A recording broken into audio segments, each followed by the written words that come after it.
Olá a todos. Hoje despedimos-nos deste ciclo de conversas no Museu das Comunicações em Lisboa e da primeira temporada de episódios de Pátio em Casa. Estaremos de volta em setembro. Obrigada por estarem desse lado e por nos terem acompanhado.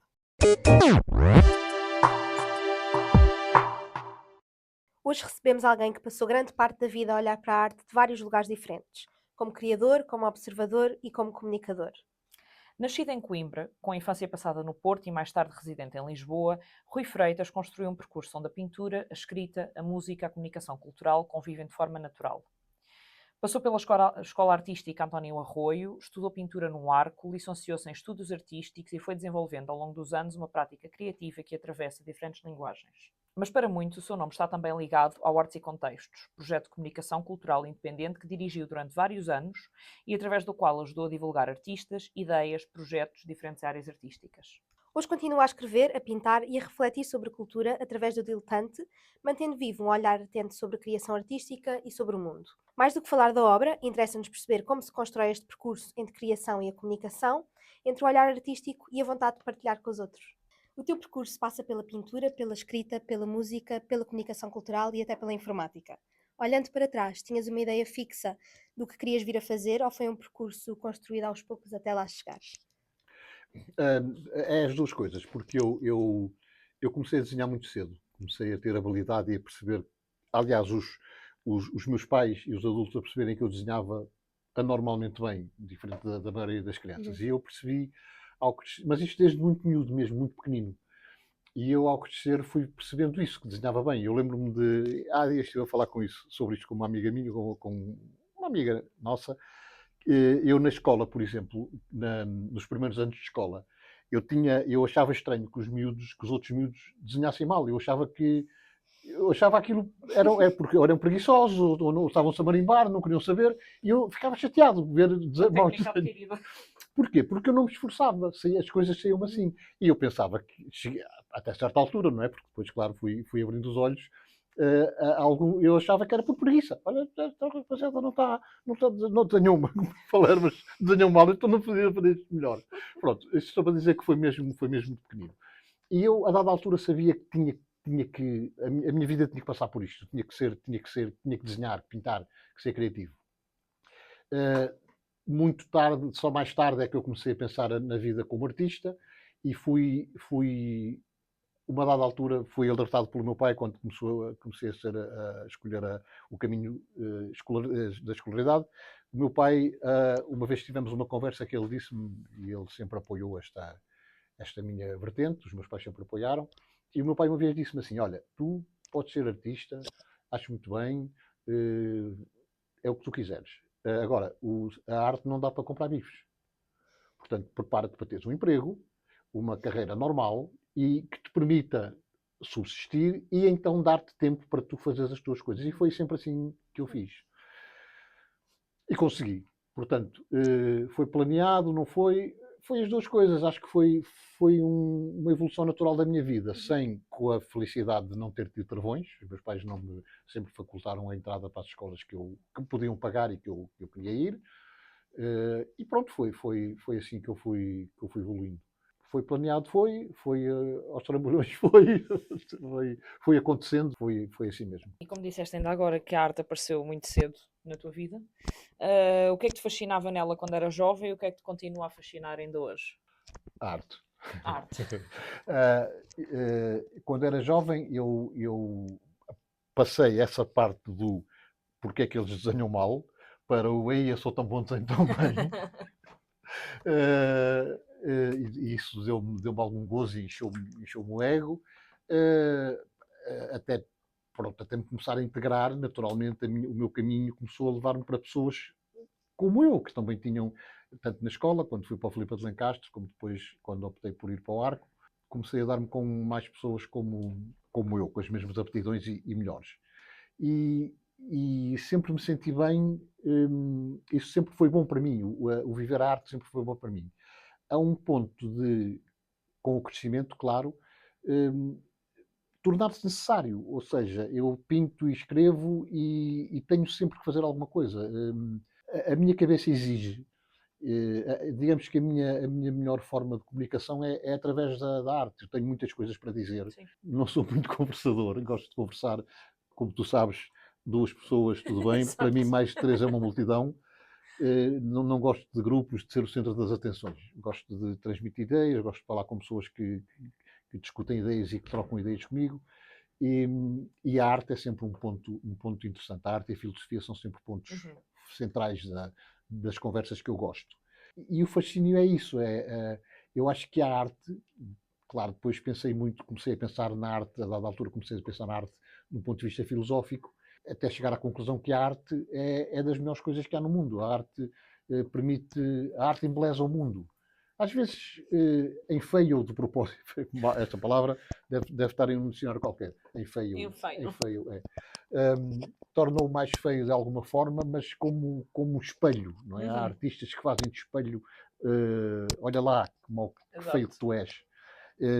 Mas em geral a arte embeleza o mundo, embeleza a vida das pessoas, torna as pessoas, quando vão a um museu ou quando estão perante uma obra de arte, despem-se mais, ficam mais frágeis, mais abertas ao que as pessoas que têm essa sensibilidade, que felizmente uma grande maioria tem, não é?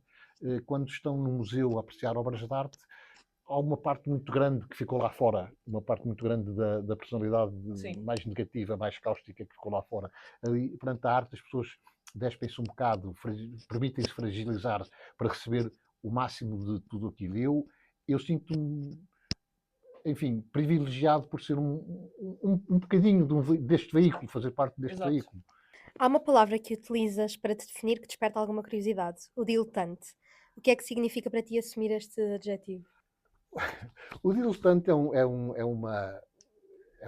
adjetivo que classifica pessoas um bocado como eu me classifico, não é? Pessoas observadoras, pessoas que vivem esta vida um bocado à margem, mas não marginalizados, ou seja, do lado do ponto de vista da observação. Eu sou uma pessoa que, felizmente, por circunstâncias não tão agradáveis, mas felizmente não preciso de trabalhar, de ter um patrão para subsistir. E isso dá-me esta possibilidade de viver de certa forma, um ócio. O ócio que os antigos classificavam não como nós hoje classificamos como uma coisa negativa, o ócio, mas o ócio, assim, a capacidade esta possibilidade de não fazer nada fazendo, ou seja, não estar obrigado a nada. Na Grécia Antiga, por exemplo, os conceitos, o conceito de liberdade de homem livre não era o homem que não era escravo, era o homem que não tinha que responder perante ninguém. Isso é que era liberdade, o homem que não tinha que se submeter a alguém para poder ter forma de viver.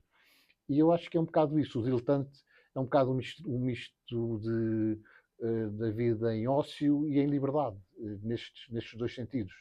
O diletante é quase um paciente pelo mundo, um caminhante que anda por aí a olhar, a aprender com as coisas, a falar com os passarinhos e com as árvores. E durante muitos anos tu estiveste numa posição entre os artistas e o público através do Artes e Contextos. O que é que significa para ti comunicar a cultura e o que é que procuraste criar quando a fundação do Artes e Contextos? Isso eu senti sempre isso, e tu sabes, trabalhaste comigo muitos anos, eu senti sempre isso como quase uma obrigação de partilhar. Eu, ao mesmo tempo que tinha esse privilégio e tinha uma sensibilidade apurada para captar essas coisas, eu tinha a obrigação de o transmitir a quem não tinha acesso fácil a elas, porque é muito mais fácil as pessoas receberem em casa newsletters com resumos de artigos artísticos que depois escolhem ler ou não, do que andarem à procura disso. E nós facultávamos isso. Tínhamos uma newsletter semanal com os artigos que publicávamos, íamos ter com os artistas para fazer entrevistas, para os divulgar, para que as pessoas os conhecessem. Foi sempre primeiro um prazer estar no meio daquele mundo, viver no meio daquele mundo. E depois uma obrigação que eu sentia de dar, de dar o que tinha, porque nós nunca ganhamos dinheiro, o Artes e Contextos nunca teve qualquer fonte de rendimento, tínhamos os donativos de uns amigos de vez em quando, que não pagavam não pagavam o site, mas pronto, nós pagávamos tudo das nossas carteiras. Porquê? Porque a ideia era mesmo essa, como tu sabes, era dar, era transmitir o máximo possível, sem esperar que ninguém nos desse nada a nós. Queríamos era que as pessoas nos recebessem, nos lessem, ficassem a saber mais coisas. Olha aqui, pá, ninguém conhece este artista, vamos falar com ele, convidá-lo para uma entrevista e vamos dá-lo a conhecer. E então, de repente, um artista que estava na Feira da Ladra, como foi o meu primeiro entrevistado, pintava muito bem, eu perguntei se ele queria me dar uma entrevista, ele sim, deu, era o Gil. Olá, Gil.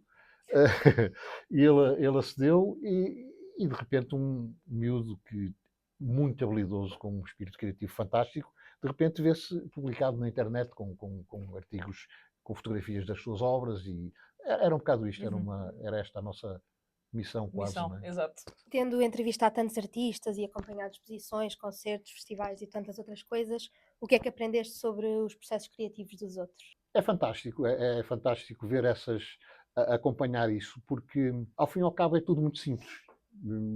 Para quem está de fora, muitas pessoas põem os artistas assim numa camada da sociedade inatingível, e muitos fazem por isso, por ser vistos assim. É verdade que assim é. Mas de facto, o processo criativo, sendo de cada um, cada um tem o seu. As suas manias, nós às vezes agora são acessíveis formas como é que o Van Gogh pintava, ou como é que o Proust escrevia, como é que o Pessoa, onde é que ele ia, onde é que ele gostava de se sentar. Todos têm os seus tiques, os seus maneirismos, as suas manias. No fim vai dar tudo ao mesmo e é tudo muito simples. É só a forma das pessoas organizarem a sua cabeça, da forma como a cabeça responde. Os sítios onde se gosta de tomar café podem ser inspiradores, porque eu, por exemplo, inspiro-me muito, sobretudo em contos. Os meus contos são muito humorístico-negros, e eu inspiro-me muito em conversas que ouço, por exemplo, na mesa do café ao meu lado. De repente uma pessoa diz uma frase qualquer que parece um disparate, e eu penso assim, isto no sítio certo dava ao princípio de uma história. Agarro naquilo, eu nem ouvi a conversa, não sei o que é que a pessoa está a falar, mas há uma frase que dispara assim um clique e ponho-me logo a imaginar. É um criativo. A pintura é muito mais complexo, porque enquanto na escrita o que eu transmito é controlado, digamos assim, é desenhado, por assim dizer. A minha pintura é abstrata, ou seja, é tudo muito mais orgânico, é muito mais visceral. Eu não consigo explicar, nem tento, um quadro meu. Mas é fácil explicar um conto. Como é que ele nasceu, de onde é que veio, onde é que surgiu aquela ideia. É muito fácil, é sempre muito fácil de explicar, porque está tudo muito... A pintura, não consigo. Isto para quê? Para dizer que os processos criativos também dependem muito do que nós estamos a criar. E eu acho que é assim com os artistas todos. O artista que pinta retratos, ou que pinta paisagens, o artista que pinta aguarela, que é uma pintura minuciosa e de cuidado, não pode haver um erro, porque um erro numa aguarela pode estragar tudo. O processo criativo é completamente diferente. Mas é tudo muito simples, está tudo na cabeça da pessoa, e é muito giro conhecer como é que cada um faz. Exato. E isso é muito enriquecedor. Mas se cada um aproveita alguma coisa dos outros, é possível que sim, mas eu acho que é mais por beber do que por estar a pensar, olha, esta maneira é engraçada, porque ninguém consegue decidir como é que vai criar. O processo criativo é muito natural, muito espontâneo. Não é? O Artes e Contextos reuniu colaboradores de áreas muito diferentes e criou uma comunidade à sua volta. Quando olhas para esse projeto, do que é que te orgulhas mais, e quando terminou, como é que viveste essa transição? Orgulho-me de tudo. Orgulho-me de tudo. Nós abrimos a porta a toda a gente que quis colaborar connosco, que tivesse alguma coisa de arte na sua cabeça e na sua vida. Tu foste o exemplo mais duradouro, começaste muito cedo, és das primeiras e foste até ao fim. Sim. Muitas vezes foste a nossa luz, porque eras a mais fresca, a mais... nós até te chamávamos, não era formiguinha, não era? Formiguinha. Parávamos quieta, atropelava sem ideias. Nós estávamos a pensar numa coisa e a Laura já aparecia com mais três a seguir. Foi um orgulho trabalhar com ela. E houve muitas outras pessoas assim, pessoas mais velhas, pessoas mais novas. Houve passagens que foram circunstanciais. Houve uma pessoa que eu percebi ao fim de umas semanas que ela só trabalhou lá para poder pôr no currículo que era jornalista artística, poder pôr no blog, mas a maior parte das pessoas não foi assim. Tivemos pessoas que se entregavam de corpo e alma. E é fantástico, porque hoje em dia arranjar pessoas que queiram despender o seu tempo, entregar-se a alguma coisa, remotamente podemos chamar trabalho, mas de facto o prazer era tanto que só remotamente é que se pode chamar trabalho, não é? Exato. Como dizia alguém, que quando fazes o que gostas não trabalhas um dia na vida, não é? Eh, eh, Arranjar pessoas que se entreguem a isto sem retorno, sem ganhar nada, porque não havia nada. Quando muito fazíamos um almoço ou um jantar, não é? Eu arranjava uns brindes naquelas empresas de Sim. brindes, umas malas, umas coisinhas assim engraçadas para dar à malta, porque era o que se ia arranjando. Foi um orgulho, eu lembro-me das pessoas todas que trabalharam connosco, umas mais velhas, umas mais novas, umas mais disponíveis, outras menos, cada uma com a sua maneira de pensar. Nós, quando nos reuníamos todos, não era muito fácil, mas era sempre uma coisa muito gira, eram sempre conversas muito giras, muito díspares. O acabar tive muita pena porque o Artes e Contextos é um repositório de informação muito interessante, mas eu às tantas começaram a escassear as pessoas que colaboravam, às tantas houve uma altura que já é só eu, o Rui e a Laura, e o esforço começou a ser muito grande. E aí, nessa altura, comecei a sentir a falta de algum retorno. Não era tanto o receber dinheiro, era saber que não estava a falar sozinho. E às vezes era difícil acreditar nisso. Fomos baixando, fomos reduzindo o número de artigos, de atividade, até que paramos.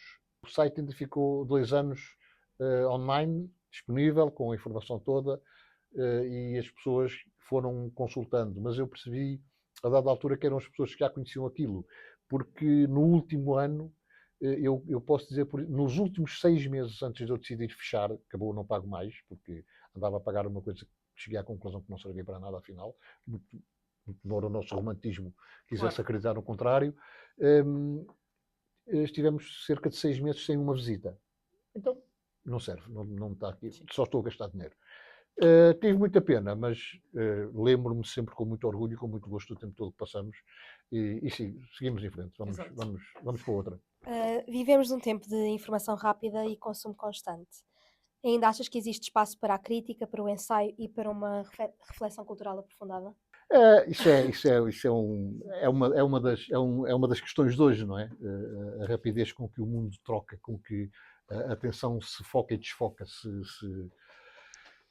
Eu acho que há. O mundo está como tem que estar, não é? Porque é assim mesmo, evolui e está no ponto em que está, que é uma fase particularmente de, de tropeções. Acho que a sociedade está muito a experimentar. Estamos num paradigma de experimentação. Há muitas coisas a ultrapassar-nos.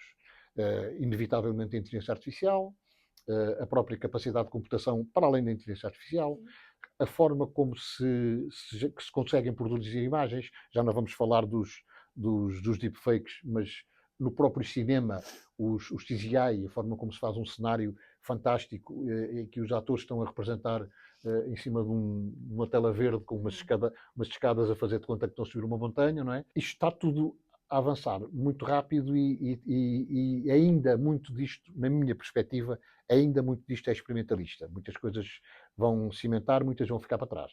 Eu lembro-me sempre quando a fotografia apareceu, era o fim da pintura, porque a pintura até ali servia para retratar e paisagens ou pessoas, e deixa de fazer sentido. Para que é que vai ser preciso pintar? Os pintores agora já não têm mais nada para fazer.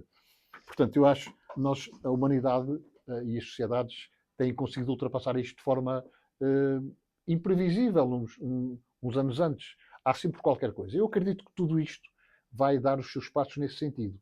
Como? Nem consigo imaginar. Eu acho que há espaço para a crítica. O problema é, como em tudo, o excesso ou seja, a facilidade com que dizemos tudo e lhe damos credibilidade. O fazer com que se façam sites e se emitam opiniões que já não estamos a falar nas inteligências artificiais, ou ainda não estamos, pessoas que são especialistas em fazer sites e fazer análises, textos, que se fazem passar por especialistas e fazem aquilo tão bem feito. Quem lê, se não estiver atento, acha que está a ler um especialista.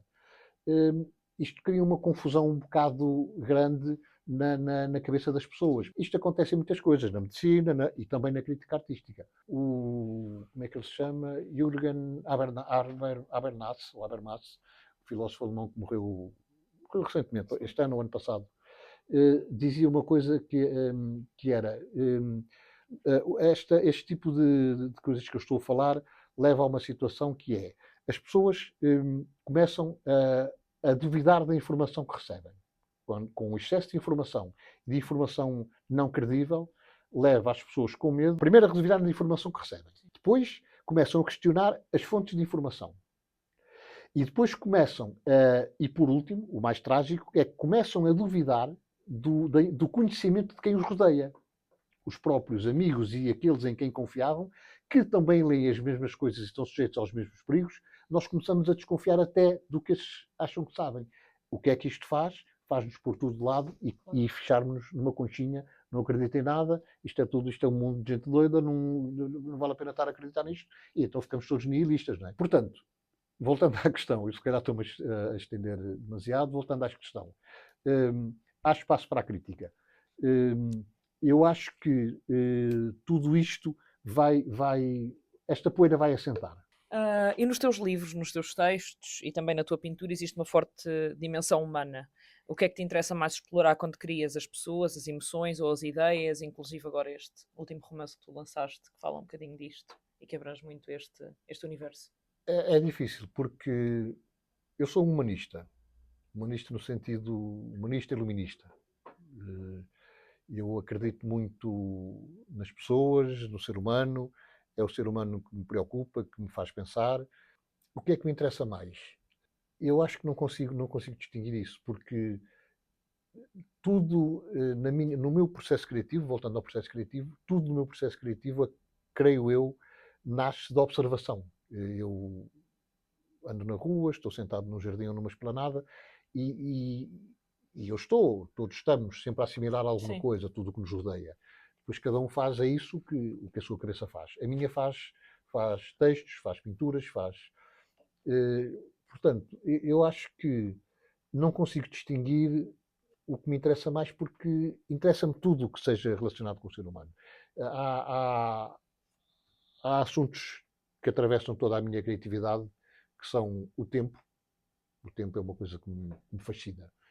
A morte também. Eu penso muito na morte, mas não na morte como eu vou morrer, como é que vai ser. Não, a morte. O que é a morte? O não existir. É uma coisa que me faz refletir muito. Depois invento histórias que brincam com isto. E a memória. A memória que é, ao fim e ao cabo, o centro do livro do romance, do Portão Vermelho Russo.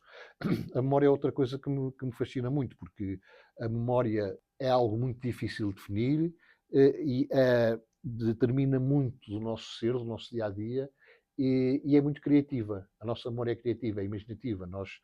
Nós estamos com um amigo a contar uma história de algo que aconteceu há 10 ou há 15 anos, e o nosso amigo está a contar aquilo de uma maneira que ele não está a mentir, mas está a contar coisas que eu não vi assim. Sim, é a perspectiva dele.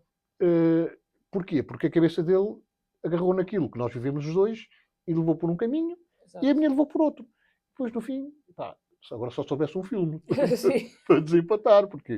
E então isso é fascinante, porque a memória em nós é quase um pedestal onde nós nos sustentamos e fazemos muito da nossa construção pessoal com base na nossa memória, ou nós somos resultado de tudo o que já vivemos, como se diz muitas vezes, eu acredito nisso, mas então, e tudo o que nós vivemos será verdade na nossa cabeça? É para nós, Sim. é para nós. Portanto, nós assentamos, vivemos muito com base no que a nossa memória tem guardado e isso é muito volátil. Muito disso, se calhar, nem é verdade. Isto é fascinante. Isto é fascinante. São as três coisas que mais me interessam. Mas tudo com base no ser humano. Defendes frequentemente a liberdade como um valor fundamental. Continuas a acreditar que a arte é um dos últimos passos para sermos verdadeiramente livres? Sim, continuo cada vez mais. A par do pensamento, só a arte é que nos dá a liberdade total. Eh, a arte, como eu digo num texto, é, é a única coisa verdadeiramente livre e intrinsecamente honesta. Ou seja, ou é honesto ou não é arte. E quando é arte, é intrinsecamente honesta, porque nós, nenhum, nenhum artista, nenhum criativo, em nenhum momento criativo, está a enganar ninguém. Nem a si próprio, está a ser o que é. Seja pintando, seja escrevendo, seja compondo uma dança, seja. Está a ser honesto, está a dar o que tem e o que é.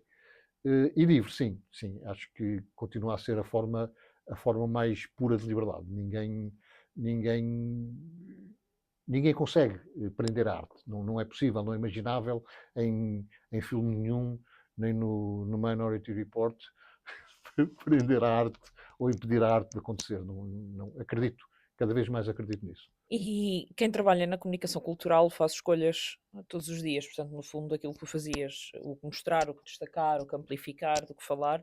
Como é que se lida com essa responsabilidade ética nesse processo? É complicado. São opções muitas vezes difíceis.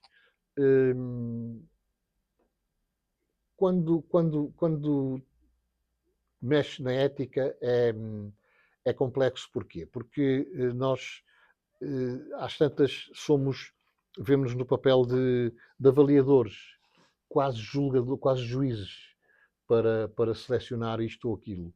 E é muito difícil, porque eu não me sinto capaz de julgar nada. Sinto-me. Ninguém me pode tirar o direito à minha opinião. Eu tenho o direito da minha opinião e dou-a sempre que eu acho necessário. Emito a minha opinião sempre que acho necessário. Mas julgar não sou capaz. E por vezes, quando num trabalho como nós tínhamos, escolher que artista vamos entrevistar ou que parte da obra dele que vamos abordar ou como é que vamos falar desta perspectiva mais sombria ou daquela, às tantas estamos quase a fazer um juízo. Sim. Estamos quase a julgar. E isso é complicado, porque não queremos fazê-lo. Evitá-lo é quase impossível, porque nós não conseguimos deixar de pensar e o juízo faz parte da nossa orgânica mental, não é? Nós avaliamos tudo que quer o transmitamos a quem nos ouve ou não, nós avaliamos tudo. Nós avaliamos a maneira como os outros falam, como vestem, como andam, o que pensam, o carro que têm, onde é que moram. Nós estamos sempre a avaliar isto. E a nossa cabeça é comparativa. Estamos sempre a comparar ou connosco, ou com uma pessoa parecida com ela, ou com uma pessoa que mora no mesmo sítio. Quando aplicamos isso para coisas como as opções entre abordar arte ou artistas, é complexo precisamente porque nós não podemos fazer isso de maneira nenhuma. O nosso primeiro jogo é o puxar à sorte. Temos aqui 5 cartas com várias perguntas. Tu vais escolher 3 e vais responder às questões. Vou escolher 3. 1, 2, 3. A primeira questão seria um projeto que te deu mais do que esperavas. O Artes e Contextos. Uma entrevista que nunca esqueceste. Entrevistei artistas e entrevistei pessoas para irem trabalhar para o Artes e Contextos. A entrevista de pessoas que eu mais gostei para ir trabalhar para o Artes e Contextos foi da Laurinha. Ela tinha 17 aninhos e foi com a Isilda, com a mãe. Sentamos-nos no Me&You. Foi uma conversa muito gira. A Isilda acompanhou a filha um bocado a medo que eu levasse a mal, mas eu achei muito bem que ela o tivesse feito. Gostei muito dela e foi uma conversa muito gira. Às tantas envolvemos-la, não é? Estávamos a falar os dois, mas envolvemos-la na conversa, foi uma conversa muito gira. Artistas. Gostei muito do João Sanches. Gostei muito de conversar com ele, é uma pessoa muito franca, muito... Gostamos muito do Álvaro Lato Faria. Também quando o entrevistamos a primeira vez, depois ele acabou por colaborar connosco. Gostei muito de entrevistar o Álvaro, é uma pessoa que tem imenso para contar, um homem que tem uma vida riquíssima, agora faz parte da Academia, agora foi tornado membro da Academia o ano passado, salvo erro. Eu gostei muito do primeiro, o Gil, aquele miúdo que eu falei, convidei na Feira de Ladra, foi o nascimento, o Arte e Contexto estava a nascer. E eu andava com o meu irmão na Feira da Ladra e vimos esse miúdo uma mesinha, com uns desenhinhos pequeninos, fantásticos. Ele desenhava muito bem. E convidei-o, lembrei-me, olha, vou fazer uma entrevista, vamos. Fui lá falar com ele e ele ficou todo contente, sim. Combinamos encontrar-nos no Parque das Nações, numa esplanada, e foi uma conversa muito gira, muito gira.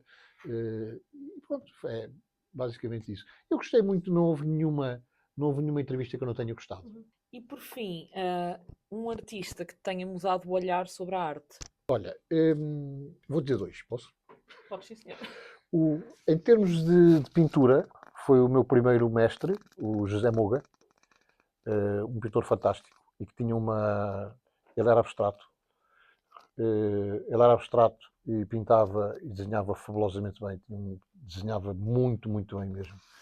Aliás, ele teve 20 na disciplina de desenho quando andava a estudar na Escola Superior de Belas Artes do Porto.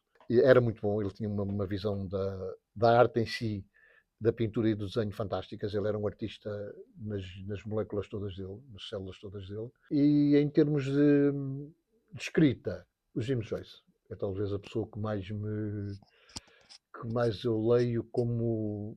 Eu leio os livros de James Joyce quase como estar a ter uma masterclass.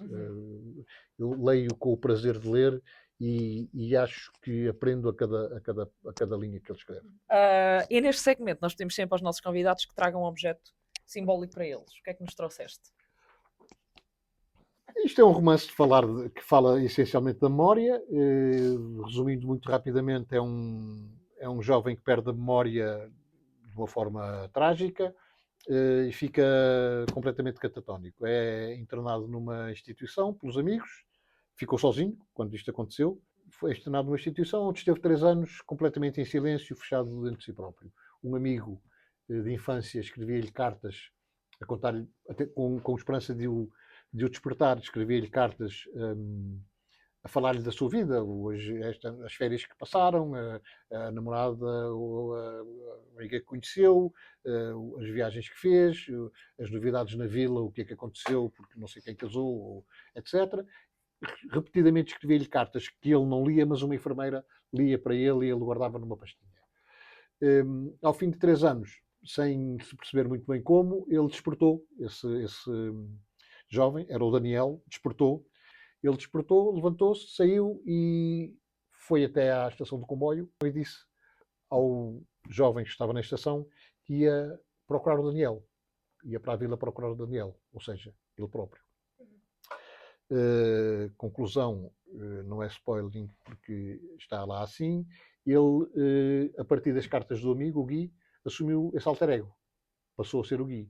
E então, como sabia que havia um Daniel que não ouvia falar nas cartas, porque as cartas eram dirigidas a ele, não é? Estranhou não saber nada do Daniel há tanto tempo e foi à vila procurar o Daniel. Então chega à vila, vai conviver com os amigos que sabiam quem ele era, e ele, a estranhar não falarem do Daniel, também não queria dizer nada porque achava que alguma coisa estranha se passava, e então anda ali a viver na vila, a viver o passado, a viver memórias, a reconhecer, as pessoas reconheciam, ele reconhecia-as de uma perspectiva diferente, de uma pessoa diferente. Vai andando por ali até que as memórias vão-se reconstruindo até que um dia há uma circunstância fantástica, mas não inverosímil, em que ele apercebe-se de quem é. E não digo mais. Isto aborda, sobretudo, a memória, e a memória, como eu há pouco falava, agora volta tudo ao princípio, a memória como base de identidade. Ele, como perdeu a memória, deixou de ser quem era, não tinha quem era, ou seja, ele passou a ser outra pessoa porque era as memórias de outra pessoa que ele tinha. Ok, agora sim temos o jogo que é a mensagem de voz. Imagina que alguém quer trabalhar na cultura, não necessariamente como artista, mas como editor, comunicador, produtor ou curador. Que mensagem ou que conselho é que gostarias de deixar a essa pessoa?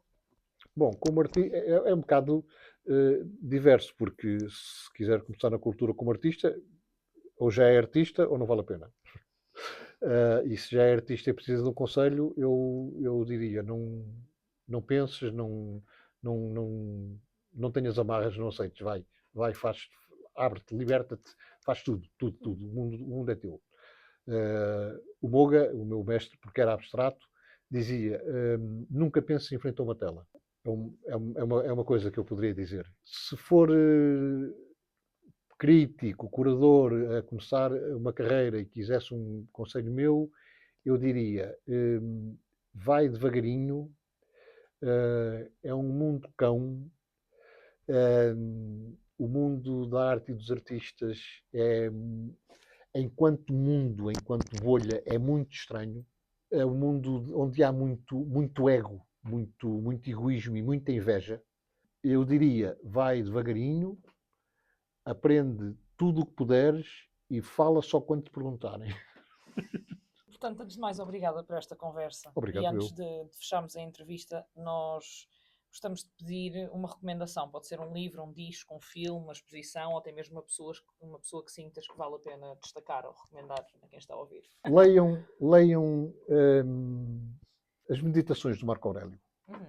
E mais virado para a arte. E leiam também a Poética do Aristóteles. Tem 2000 anos de idade, tem muitas coisas ultrapassadas, mas tem uma visão da arte e das artes, na minha perspectiva, sublime. Tem muitas coisas que eu não concordaria, não assinaria por baixo, mas é o Aristóteles e é um desfiar de ideias e de formas como, ao fim e ao cabo, a Poética ensina-nos quase como olhar para a arte, para as artes todas. O conceito de arte naquela altura era diferente, não era o que nós temos hoje, mas mesmo assim, tendo isso em conta, é uma obra sublime. Leiam Meditações de Marco Aurélio e a Poética do Aristóteles. E o Portão Vermelho Russo. E o Portão Vermelho Russo. Obrigada, Rui. Foi um prazer estar aqui no Pátio em Casa. Obrigado eu. No Museu das Comunicações. Foi um prazer estar aqui também. Muito obrigado. Obrigada.